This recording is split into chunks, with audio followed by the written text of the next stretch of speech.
दोस्तों आज हम आपको बताएंगे कि एक कमांडो की ट्रेनिंग इतनी खतरनाक और सख्त क्यों होती है। दोस्तों एक कमांडो 10,000 सैनिकों के बराबर होता है। घने और खतरनाक जंगलों के बीच जहरीले सांपों से निपटते हुए इसे दुश्मन द्वारा कब्जाई जमीन को वापस छुड़ा लाना आसान लगता है।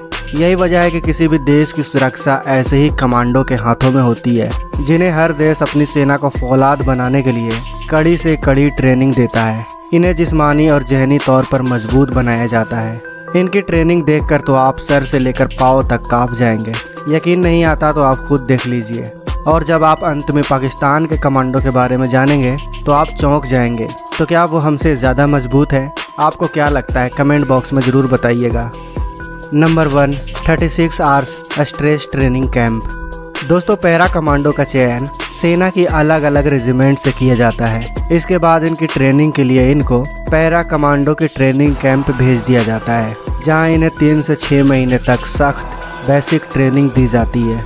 इसके बाद इनकी 36 घंटे की एक खास स्ट्रेस ट्रेनिंग होती है। 36 घंटे की इस बेहद ही सख्त और भयानक तकलीफ देने वाली ट्रेनिंग में खरा उतरने के बाद ही कमांडो को सम्माननीय मैरून रंग की कैप मिलती है, यानी बलिदान का ताज। 36 घंटे की इस स्ट्रेस ट्रेनिंग की शुरुआत रात के वक्त से होता है। अधूरी नींदों से जवानों को उठाकर एक लाइन में खड़ा होने का ऑर्डर दिया जाता है। आपको बता दें कि ये जवान पिछले 1 हफ्ते से सिर्फ 1 या 2 घंटे की ही नींद लेते आ रहे हैं। इसके बाद जवानों को अधूरी नींद में ही बार बार रूटीन एक्सरसाइज करनी होती है। ऐसा तब तक होता रहता है जब तक इनमें से कोई एक हार ना मान ले। इसके बाद जवानों को एक 30 किलो के बेटल लोड को लेकर खड़ी पहाड़ी पर चढ़ाई करनी होती है, जो कि 10 किलोमीटर लंबी होती है, लेकिन इसे 2 घंटे में कंप्लीट करना होता है। इसके बाद अपने दोस्त को कंधे पर लाद कर चलना होता है, जो कि इस भावना से प्रेरित होता है कि पैरा कमांडो किसी भी परिस्थिति में अपने साथी को दुश्मन के बीच नहीं छोड़ेंगे। इतना ही नहीं, इसके बाद इन जवानों को 1.18 किलोमीटर के दायरे को 3 राउंड लगाने होते हैं, जिसमें हर राउंड में वजन को बढ़ा दिया जाता है। पहले राउंड में जवानों को 30 किलो का बैटल लोड, 7 किलो के हथियार, साथ में 20-20 लीटर के 2 जेरिकेन को लाद कर इन्हें चक्कर लगाना होता है। वहीं दूसरे राउंड में इन्हें 60 से 85 किलो के ट्रक के टायर को उठाकर चक्कर लगाना होता है। और तीसरे राउंड में 30 से 80 किलो के लकड़ी के टुकड़े को उठाकर 1.81 किलोमीटर के रास्ते को तय करना होता है, वो भी सिर्फ 1 घंटे में। इस चरण को वेट शिफ्टिंग कहते हैं। इसके बाद नंबर आता है पानी के 12 फुट गहरे उस टैंक का, जिसमें इन जवानों को हाथ पैर बांधकर फेंक दिया जाता है, जिसका पानी बर्फ से भी ज़्यादा ठंडा होता है। इसमें सबसे खतरनाक बात यह है कि ट्रेनिंग देने वाला ट्रेनर जवानों को बार बार पानी में डुबाता है। इस दौरान वह जवानों को सिर्फ उतनी ही सांस लेने देता है जितनी वह जिंदा रह सके। यह ट्रेनिंग इसलिए भी दी जाती है ताकि मिशन के दौरान एक कमांडो ज़्यादा से ज़्यादा स्ट्रेस झेल सके। आखिर कमांडो बनना कोई बच्चों का खेल थोड़ी होता है। अगर कोई इस ट्रेनिंग परीक्षा में फेल हो जाता है तो उसका यह मैरून कलर का कैप पहनने का सपना टूट जाता है। 36 में से 14 घंटे बीत जाने के बाद इन्हें गटर के पानी जैसा पानी पीने को दिया जाता है, जो दरअसल जूस होता है, जिसमें डिहाइड्रेटेड सॉल्यूशन मिला होता है। इस प्रक्रिया से गुजरने के बाद इन जवानों की बौद्धिक क्षमताओं को परखा जाता है, और यह सब बहुत दबाव भरे माहौल में होता है। इस दौरान इन्हें लिखित में ट्रेनिंग के दौरान मिले हर छोटे बड़े अनुभव को लिखना होता है। इसके बाद जवानों का मेडिकल टेस्ट किया जाता है, जिसमें सफल होने के बाद इन्हें 10 किलोमीटर पैदल चलना होता है। ये मार्च पूरा करने के बाद 20 घंटे से भूखे इन जवानों को रूखा सूखा खाने को दिया जाता है। खाना खाने के बाद इनको नींद आने लगती है, क्योंकि आपको याद दिला दे कि ये जवान पिछले 1 हफ्ते से ठीक से सोए नहीं होते हैं। ऊपर से पिछले 36 घंटों से ट्रेनिंग के कारण यह थक कर चूर हो चुके होते हैं, जिस कारण इनको नींद आने लगती है। और अगर कोई जवान इस बीच सो जाता है तो उसकी मैरून कैप पहनने की उम्मीद टूट जाती है। दोस्तों इसके बाद जवानों को 5 घंटे के लिए जंगल में छोड़ दिया जाता है, जहां इनके लड़ने की क्षमता का अंदाज़ा लगाया जाता है। इसमें सफलता पाने के बाद इन्हें कीचड़ में उतारा जाता है, जहां इन्हें कीचड़ में लथपथ रहते हुए हथियारों के साथ दौड़ना होता है, जो कि इनकी 36 घंटे की ट्रेनिंग का अंतिम हिस्सा होता है। इसके बाद इनके सर पे मैरून कलर के टोपी का ताज सजा दिया जाता है। Number 2, Vietnam special force. दोस्तों इस ट्रेनिंग की शुरुआत कांटेदार तारों पर नंगे पैरों से चलने से होता है। फिर इन जवानों को इन नुकीले तारों पर लिटा दिया जाता है। इतना ही नहीं, इनके ऊपर से बाकी के जवानों को भी गुजारा जाता है। इसके बाद इन्हें शारीरिक रूप से मजबूत बनाया जाता है।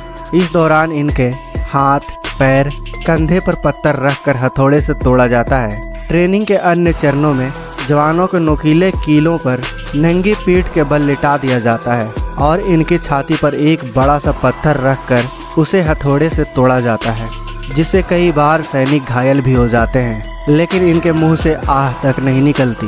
दोस्तों, बात यहीं ख़त्म नहीं हो जाती। इसके बाद इनके ऊपर धारदार चाकू को गिराया जाता है, लेकिन इनका शरीर इतना सख्त हो चुका होता है कि ये चाकू इनका कुछ नहीं बिगाड़ पाते। इसके बाद इन जवानों को नंगे पांव शीशे के टुकड़ों पर भी चलाया जाता है, वो भी भारी वजन के साथ। और फिर दोस्तों, इसके बाद शुरू होती है इन जवानों की असली ट्रेनिंग, जिसके तहत इन्हें धारदार तलवार पर नंगी पीठ लिटाकर इनकी छाती पर एक बड़े से पत्थर को रखकर उसे हथौड़े से तोड़ा जाता है। अब देखिए वियतनाम सेना के इस जवान को, कैसे यह जवान गर्दन में लिपटी लोहे के मोटे रोड को मोड़ देता है और फिर 1 मिनट में इससे आज़ाद भी हो जाता है। तरह तरह के ट्रेनिंग से गुजरने के बाद यह कमांडो शारीरिक रूप से चट्टानों की तरह मजबूत हो जाते हैं। इसके बाद इन सैनिकों को पानी के अंदर, पहाड़ों पर, घने जंगलों में लंबे समय तक भेज दिया जाता है, जहां वो युद्ध के लिए ही ट्रेंड किए जाते हैं। तब जाकर यह सेना का हिस्सा बन पाते हैं। Number 3, Gorkha boot camp. दोस्तों, गोरखा रेजिमेंट के कमांडो को मौत से जरा भी डर नहीं लगता। ये वही हैं जिन्होंने द्वितीय विश्व युद्ध में हिटलर से टक्कर ली थी। गोरखा कमांडो जान कुर्बान करने में हर वक्त तैयार रहते हैं। इनकी भर्ती के लिए हर साल बूट कैंप का आयोजन किया जाता है, जिसमें लगभग 10,000 से ज़्यादा जवानों को चुना जाता है, मगर इनमें से कुछ ही योग्य निकल पाते हैं, जिन्हें कई तरह की सख्त ट्रेनिंग से गुजरना पड़ता है, जिसमें 25 किलो के वजन के साथ पहाड़ी पर चढ़ाई शामिल है, जिसे 1 घंटे में पूरा करना अनिवार्य होता है। रेस में सफल होने वाले इन्हें बेसिक ट्रेनिंग देकर बेस कैंप भेज देते हैं। यहीं से गोरखा दुश्मन के लिए फौलाद बनकर बाहर आते हैं। यही वजह है कि इनकी खुखरी बिना दुश्मन के सर कलम किए वापस म्यान में नहीं जाती। आपको बता दें कि गोरखा कमांडो सिर्फ भारतीय सेना में ही नहीं, बल्कि यह नेपाल और ब्रिटेन आर्मी में भी है। Number 4, People's Liberation Army China. दोस्तों, चीन के सैनिकों को बेहद सख्त ट्रेनिंग से होकर गुजरना पड़ता है, लेकिन इनकी ट्रेनिंग बाकी देशों से बिल्कुल अलग होती है, जिसमें इन्हें जिंदगी और मौत का सामना करना पड़ता है। ट्रेनिंग के दौरान इन सैनिकों को बच्चों की तरह जिंदा हैंड ग्रेनेड से कैच अप कैच खेलना होता है, जिसके ब्लास्ट होने से पहले इन्हें जमीन में दबाना होता है। अब आप खुद सोचिए कि ये कितना खतरनाक है। आपका क्या कहना है चीन के इस पागलपन पर? कमेंट बॉक्स में अवश्य बताइए। आपके कमेंट पढ़कर हमें बहुत मजा आएगा। Number 5, special service group Pakistan.